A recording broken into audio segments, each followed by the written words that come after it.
నమస్తే, welcome to whistle. ఒక్క complaint, అక్కడి నుంచి సిబిఐ, ఈడీ, హైకోర్టు, ఇప్పుడు సుప్రీంకోర్టు. దేశ ప్రతిపక్ష నేత రాహుల్ గాంధీకి ఆదాయానికి మించిన ఆస్తులు ఉన్నాయంటూ ఒక వ్యక్తి చేసిన ఆరోపణ ఇప్పుడు దేశ అత్యున్నత న్యాయస్థానం వరకు వెళ్ళింది. ఇక్కడే ఒక విషయం చాలా స్పష్టంగా చెప్పాలి. రాహుల్ గాంధీ అక్రమాస్తులు సంపాదించారని ఇప్పటి వరకు ఏ కోర్టు తేల్చలేదు. ఆరోపణలు ఇంకా ఆరోపణలే. కానీ ఆ ఆరోపణలను సిబిఐ, ఈడీ వెరిఫై చేయాలంటూ అలహాబాద్ హైకోర్టు ఇచ్చిన డైరెక్షన్నే రాహుల్ గాంధీ ఇప్పుడు సుప్రీంకోర్టులో ఛాలెంజ్ చేశారు. అంతేకాదు, ఆ ప్రొసీడింగ్స్ను అలహాబాద్ హైకోర్టు నుంచి ఢిల్లీ హైకోర్టుకు ట్రాన్స్ఫర్ చేయాలని కూడా కోరారు. అందుకే విజిల్ అడుగుతున్న ప్రశ్న, ఒక్క కంప్లైంట్ చాలు. సిబిఐ, ఈడీ రంగంలోకి దిగాలా, లేక ప్రిమా ఫెజీ మెటీరియల్ కూడా ఉండాలా? ఇది రాహుల్ గాంధీ ఆస్తుల కథ మాత్రమే కాదు, దేశంలోని అత్యంత శక్తివంతమైన ఇన్వెస్టిగేటివ్ ఏజెన్సీస్ను ఒక వ్యక్తిపై ప్రయోగించడానికి ఉండాల్సిన లీగల్ థ్రెషోల్డ్ ఏంటి? ఇదే ఇవాల్టి విజిల్ స్టోరీ.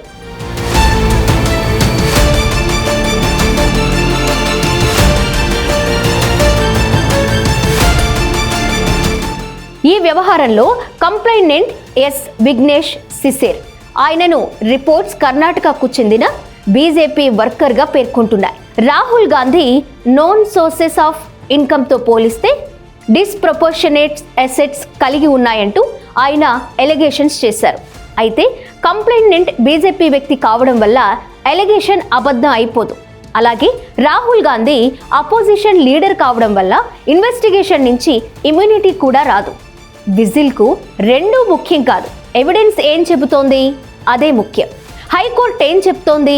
మే నెలలో అలహాబాద్ హైకోర్టు ఒక కీలక అబ్జర్వేషన్ చేసింది.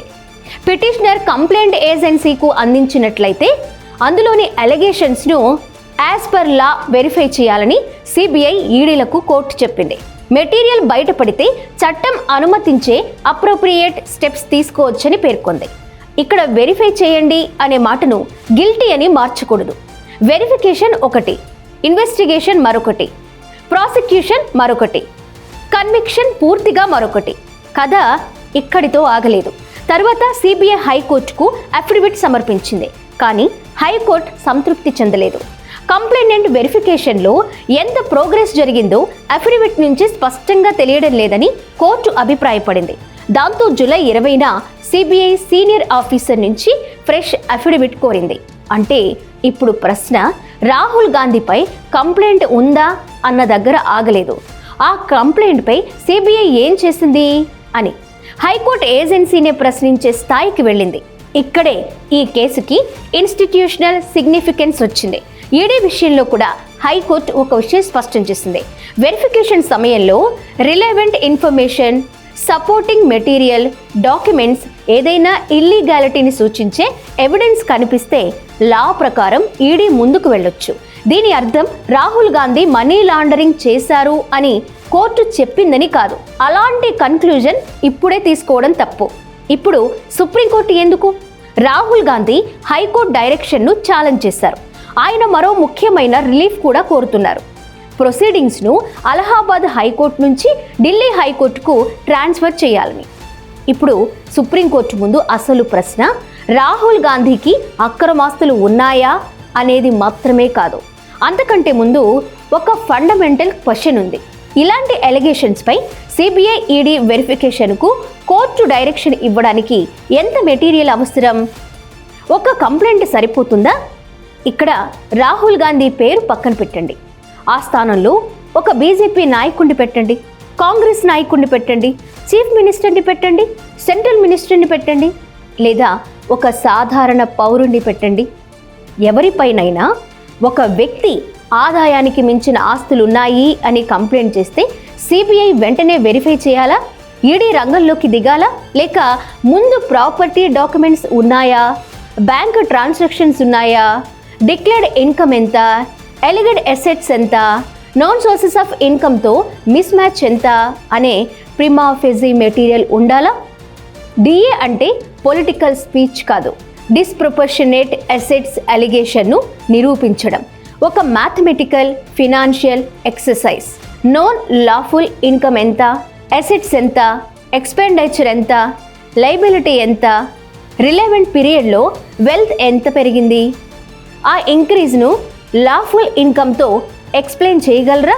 లేక ఎక్స్ప్లెయిన్ చేయలేని డిస్ప్రపోర్షన్ ఉందా? అందుకే డిఏ కేసులో స్పీచ్ మాట్లాడుతుంది, ప్రాపర్టీ డాక్యుమెంట్ మాట్లాడుతుంది, బ్యాంక్ అకౌంట్ మాట్లాడుతుంది, ఇన్కమ్ రికార్డ్ మాట్లాడుతుంది, మనీ ట్రయల్ మాట్లాడుతుంది. రాహుల్ గాంధీపై డిస్ప్రపోర్షనేట్ అసెట్స్ ఎలిగేషన్ ఉంటే ఎలిగ్డ్ డిస్ప్రపోర్షన్ ఎంత?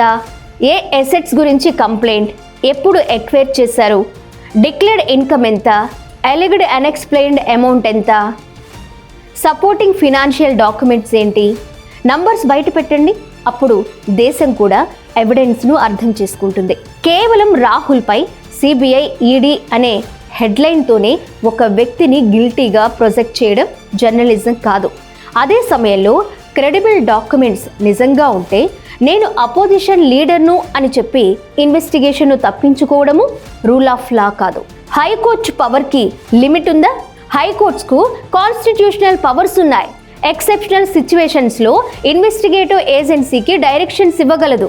ఫెయిర్ ఇన్వెస్టిగేషన్ కోసం జ్యుడిషియల్ ఇంటర్వెన్షన్ జరిగిన అనేక ప్రెసిడెంట్స్ ఉన్నాయి. కానీ పవర్ ఉందంటే ప్రతి కంప్లైంట్పై సిబిఐని పంపాలా? అక్కడే జ్యుడిషియల్ థ్రెషోల్డ్ ముఖ్యం.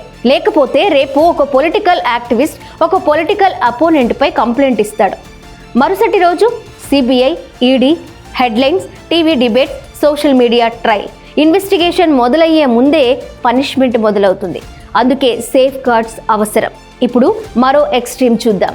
ఒక అపోజిషన్ లీడర్పై క్రెడిబుల్ డాక్యుమెంట్స్ ఉన్నాయనుకోండి, బ్యాంక్ ట్రయల్ ఉంది, ప్రాపర్టీ ట్రయల్ ఉంది, అన్ఎక్స్ప్లెయిన్డ్ ట్రాన్సాక్షన్స్ ఉన్నాయి. అప్పుడు అతను అపోజిషన్ లీడర్ కాబట్టి ఇన్వెస్టిగేషన్ చేయొద్దు అనడం కూడా ప్రమాదకరం. రూల్ ఆఫ్ లా అంటే పవర్ఫుల్ వ్యక్తిని ప్రొటెక్ట్ చేయడం కాదు, అలాంటి పవర్ఫుల్ ఏజెన్సీని పొలిటికల్ వెపన్గా ఉపయోగించడమూ కాదు. ఈ రెండిటి మధ్య బ్యాలెన్స్ కావాలి. ఈరోజు పేరు రాహుల్ గాంధీ, రేపు బీజేపీ నాయకుడు కావచ్చు, కాంగ్రెస్ నాయకుడు కావచ్చు, టీడీపీ, వైఎస్ఆర్సీపీ, బీఆర్ఎస్, డిఎంకే, ఏ పార్టీ నాయకుడైనా కావచ్చు.